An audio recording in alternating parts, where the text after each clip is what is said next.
आपका फिर से स्वागत है। आज का दोस्तों हमारा लेक्चर रहेगा, पढ़ेंगे चिन्ह परिपाटी का नियम क्या होता है और हम पढ़ेंगे कि दर्पण समीकरण क्या होता है। पिछली वीडियो में आप लोगों ने पढ़ चुका है कि किसी भी अवतल दर्पण की फोकस दूरी वक्र त्रिज्या की आधी होती है। तो आप हमारे चैनल पर नए हैं तो हमारे चैनल को सब्सक्राइब करें, लाइक करें, शेयर करें और जिससे जल्द से जल्द आपको नोटिफिकेशन मिलता रहे। चलिए आइए आज स्टार्ट करते हैं। आज का लेक्चर रहेगा चिन्ह परिपाटी का नियम। देखिए ये चिन्ह परिपाटी का जो नियम है दोस्तों, अगर यह चिन्ह परिपाटी का नियम आप जानते हैं तभी किसी भी दर्पण में वस्तु की दूरी और प्रतिबिंब की दूरी और फोकस दूरी को आप चिन्हों के साथ व्यक्त कर पाएंगे। तो चलिए आज स्टार्ट करते हैं। चिन्ह परिपाटी का नियम क्या करता है, देखिए चिन्ह परिपाटी का नियम बस केवल आसान है समझना, केवल ध्यान से आप देखिए समझ में आ जाएगा। चिन्ह परिपाटी क्या कहता है, दर्पण का ध्रुव P होता है। चिन्ह परिपाटी के नियमानुसार अगर मान लीजिए कोई वस्तु है यहाँ पे, तो ये मुख्य अक्ष के समांतर आती है, प्रकाश की किरण आती है, तो ऐसा कहा जाता है, चिन्ह परिपाटी के नियमानुसार माना जाता है कि समस्त दूरियां दर्पण के ध्रुव P से नापी जाती हैं। ये वस्तु की दूरी हो गई, ये वस्तु हमने रखा AB, तो समस्त दूरियां दर्पण के ध्रुव P से नापी जाती हैं। तो मुख्य अक्ष के समांतर आने वाली आपतित प्रकाश किरण के विपरीत नापी गई दूरियां क्या होती हैं, ऋणात्मक ली जाती हैं। अगर दर्पण के ध्रुव P से नापेंगे इस वस्तु की दूरी तो क्या होगी, वो इस दिशा में नापी गई दूरियां क्या होती हैं, ऋणात्मक। अगर यही बात करें, अगर इसका प्रतिबिंब जो है, अगर इसका प्रतिबिंब अगर मान लीजिए यहाँ पे कहीं बन रहा है, तो ये जो प्रतिबिंब होगा, ये प्रतिबिंब जो होगा A1 B1, इसकी दूरी कैसे नापेंगे, दर्पण के ध्रुव P से नापेंगे। यह भी तो आपतित प्रकाश किरण के विपरीत है, तो इस दिशा में नापी गई दूरियां क्या होती हैं, ऋणात्मक। और ध्यान दीजिए दर्पण के पीछे की नापी गई दूरियां कैसी होती है, धनात्मक। ये होता है चिन्ह परिपाटी का नियम। और क्या होता है कि अगर आपको वस्तु की लंबाई निकालना है और प्रतिबिंब की लंबाई निकालना है, तो मुख्य अक्ष के समांतर ऊपर की नापी गई दूरियां क्या कैसी होती है, धनात्मक, और मुख्य अक्ष के नीचे नापी गई दूरियां क्या होती हैं, ऋणात्मक। यही चिन्ह परिपाटी का नियम है। चिन्ह परिपाटी का नियमानुसार क्या होता है कि फोकस दूरी, वस्तु की दूरी और प्रतिबिंब की दूरी सदैव ऋणात्मक ली जाती हैं। इस प्रकार समस्त दूरियां दर्पण के ध्रुव P से नापी जाती हैं। मुख्य अक्ष के समांतर आने वाली आपतित प्रकाश किरण के विपरीत नापी गई दूरियां ऋणात्मक ली जाती हैं। और प्रतिबिंब की दूरी भी अगर आप आपतित प्रकाश किरण के अनुदिश नापेंगे तो कैसे ले जाएंगे, ऋणात्मक। और ध्यान दीजिए अवतल दर्पण की फोकस दूरी कैसी होगी, ऋणात्मक होगी, क्योंकि P से नापेंगे तो फोकस दूरी स्मॉल f। इस प्रकार अवतल दर्पण में U V F तीनों कैसा होता है, सदैव ऋणात्मक होता है। जबकि उत्तल दर्पण में क्या होता है कि यहाँ पे केवल वस्तु की दूरी ऋणात्मक होगी, बाकी उत्तल दर्पण में ये दोनों क्या होता है, धनात्मक होता है। चलिए इसी के साथ हम अगला लेक्चर शुरू करते हैं आगे। तो दर्पण समीकरण, इसको कहते हैं मिरर इक्वेशन। मिरर इक्वेशन देखिए ये है क्या, मिरर इक्वेशन क्या कहलाता है कि अवतल दर्पण की फोकस दूरी 1/f, ये प्रतिबिंब की दूरी 1/v + 1/u क्या कहता है, किसी भी दर्पण की फोकस दूरी का व्युत्क्रम 1/f, व्युत्क्रम उसके प्रतिबिंब की दूरी और वस्तु की दूरी के व्युत्क्रम के योगफल के बराबर होता है, जिसे हम क्या कहते हैं, दर्पण समीकरण। ये 1/f = 1/v + 1/u, यही कहलाता है मिरर इक्वेशन। तो जरा हम इसको डेरिवेशन करके देखते हैं, बहुत आसान तरीके से आपको बताएंगे। चलिए देखते हैं दर्पण समीकरण। सबसे पहले हम एक अवतल दर्पण बनाते हैं, अवतल दर्पण में निकालते हैं। चलिए एक हमने अवतल दर्पण बनाया, अवतल दर्पण में ये दर्पण का क्या हो गया, P, हम मान लेते हैं इसका क्या है, मुख्य फोकस F, और ये मान लेते हैं क्या है, वक्ता केंद्र C। तो वक्ता केंद्र C पर ही एक वस्तु हम रख देते हैं जिसका नाम है क्या है, AB रख देते हैं। AB हमने एक वस्तु रखा। तो आपको पता है मुख्य अक्ष के समांतर दर्पण आने वाली प्रकाश की आपतित प्रकाश किरण दर्पण से परावर्तन के पश्चात मुख्य फोकस से होकर जाएंगी, और यदि कोई आपतित प्रकाश किरण दर्पण के ध्रुव P पर डाला जाए तो जितना कोण मुख्य अक्ष और आपतित प्रकाश किरण के बीच बनता है, उतना ही कोण अपवर्तित प्रकाश किरण और मुख्य अक्ष के बीच बनता है, उतना ही कोण मुख्य अक्ष और अपवर्तित प्रकाश किरण के बीच बनता है। ये लीजिए, ये एक दूसरे को काट दी तो जहां काटती हैं वहीं पे क्या बनता है, इसका प्रतिबिंब। तो ये हमारा प्रतिबिंब क्या बना, A1 B1, ये हमारा प्रतिबिंब बना। चलिए इसका नाम रख देते हैं AM। चलिए अब देखिए क्या करते हैं, यहाँ पे ये वाला कोण क्या होगा, बराबर होगा, क्योंकि आप पिछली वीडियो अगर हमारे देखे होंगे तो उस वीडियो में बताया गया था कि कोई भी प्रकाश किरण एक दर्पण के ध्रुव P पर डाली जाती है तो जितना कोण मुख्य अक्ष और आपतित प्रकाश किरण के बीच बनता है, उतना ही कोण अपवर्तित किरण और मुख्य अक्ष के बीच बनता है, इसलिए यह कोण इस कोण के बराबर होगा। चलिए अब आगे हम समझते हैं। यहाँ पे लिखते हैं पहले दर्पण की, अब कौन सा दर्पण लिए वो लिख लीजिए, अवतल दर्पण। अवतल दर्पण की फोकस दूरी, अगर अवतल दर्पण की फोकस दूरी तो क्या होता है, किसी भी दर्पण की फोकस दूरी दर्पण के ध्रुव P और F के बीच की दूरी को क्या कहते हैं, फोकस दूरी। यानी फोकस दूरी को कहेंगे P कैपिटल F बराबर क्या होता है स्मॉल f। अब होगा कैसा ऋणात्मक, क्योंकि फोकस दूरी अवतल दर्पण की ऋणात्मक होती है। अभी आप लोगों ने चिन्ह परिपाटी का नियमानुसार पढ़ा। आगे क्या होगा, अगर मैं कहूं कि वस्तु की दूरी AB, इस दर्पण से वस्तु की दूरी AB क्या है, P से अगर इसको देखेंगे तो क्या है वस्तु की दूरी को आप U से शो करते हैं। वस्तु की दूरी क्या है P से B तक के बीच की दूरी PB, वस्तु की दूरी PB और वस्तु की दूरी को शो करते हैं आप U से, स्मॉल u से। और ये होगा क्या, कैसा माइनस होगा, क्योंकि ये चिन्ह परिपाटी के नियमानुसार। आगे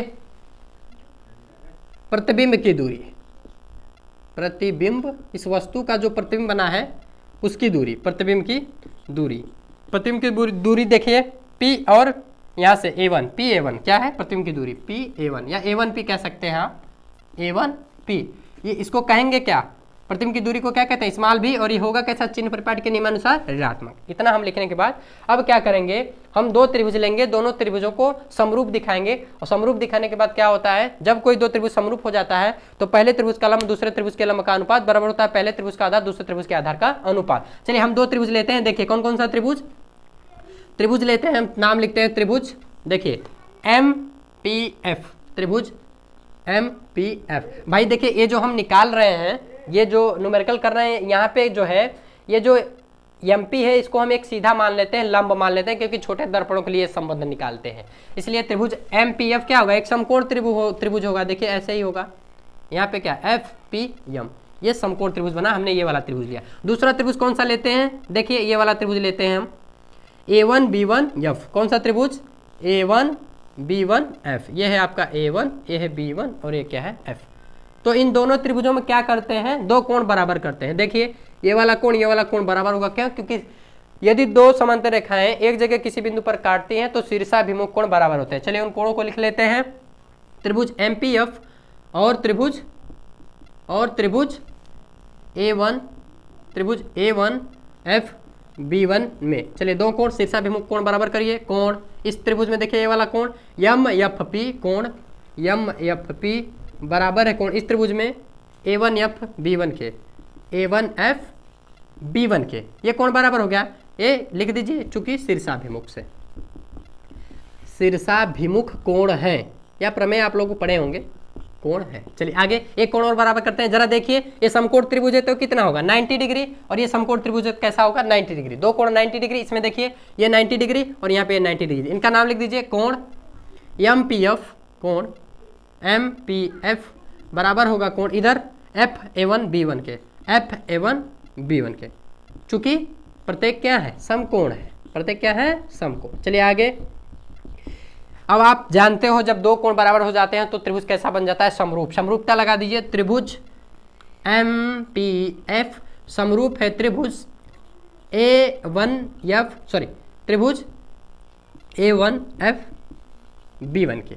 ये समरूपता हो गई। अब जब दो त्रिभुज समरूप हो जाते हैं तो पहले त्रिभुज का लंब दूसरे त्रिभुज के लंब का अनुपात बराबर होता है पहले त्रिभुज का आधार दूसरे त्रिभुज के आधार का अनुपात। चलिए पहले त्रिभुज का लंब क्या है MP, क्या है MP बटे दूसरे त्रिभुज का लंब क्या है A1B1 बराबर पहले त्रिभुज का आधार क्या है, देख सकते हैं यहां से आधार इसका क्या है PF, क्या है PF बटे दूसरे त्रिभुज का आधार क्या है, देख सकते हैं बड़ा सा, यहां से आप देख सकते हैं क्या है A1F। चलिए जरा देखिए, चूंकि एक चीज देखिए यह AB किसके बराबर है MP के, क्योंकि MP को हमने क्या एक सीधा लंब माना, तो MP किसके बराबर होगा AB के। चूंकि लिख दीजिए MP बराबर किसके AB के, तो हम इस MP की जगह क्या लिख देंगे AB। ये हो गया आपका AB अपान A1B1 बराबर ये हो गया आपका PF अपान A1F। ये बना आपका समीकरण नंबर 1, समीकरण 1 नाम दे दीजिए। चलिए आगे आइए, आगे क्या करते हैं, आगे हम अब फिर से दो त्रिभुज लेते हैं, उन त्रिभुजों को भी क्या करेंगे समरूप दिखाएंगे। चलिए देखते हैं, देखिए कैसे करते हैं आगे। चलिए ये वाला त्रिभुज लीजिए कौन सा ABP, ये वाला त्रिभुज देखिए मैं यहाँ बना दे रहा हूँ, नाम भी लिख दे रहा हूँ इसका, क्या है ये ABP। एक त्रिभुज ये लीजिए और एक त्रिभुज बड़ा वाला लीजिए, कौन सा त्रिभुज, ये देखिए ये A1B1P। दो त्रिभुज ले लीजिए, दिख रहा होगा आपको ABP और A1B1P। दो त्रिभुज लिए, दोनों त्रिभुजों में समरूप दिखे, त्रिभुज ABP तथा त्रिभुज A1P B1 में। चलिए समरूप लगाइए, दो कोण बराबर करिए। चलिए देखिए ये क्या होगा यहाँ पे देखिए ये 90 डिग्री होगा बी पे, और यहाँ पे ये 90 डिग्री होगा। और इसमें देखना ये वाला कोण ये कोण क्या है, दोनों बराबर, तो दो कोण बराबर होंगे। पहले लंब लिख लेते हैं, लंब वाला कोण जो समकोण है, कोण एबीपी, कोण एबीपी बराबर है कोण इधर देखिए, कोण एबीपी बराबर है कोण किसके, इसके B1A1 P के, कोण PA1 B1 के। अब देख लीजिए क्यों, क्योंकि प्रत्येक समकोण है, लिख दीजिए इसको चूंकि समकोण है। चलिए एक कोण और बराबर है, समकोण है, एक कोण और बराबर है। ये आप देख रहे थे कि ये थीटा, ये भी थीटा क्या था, आपस में बराबर था। तो कोण ABP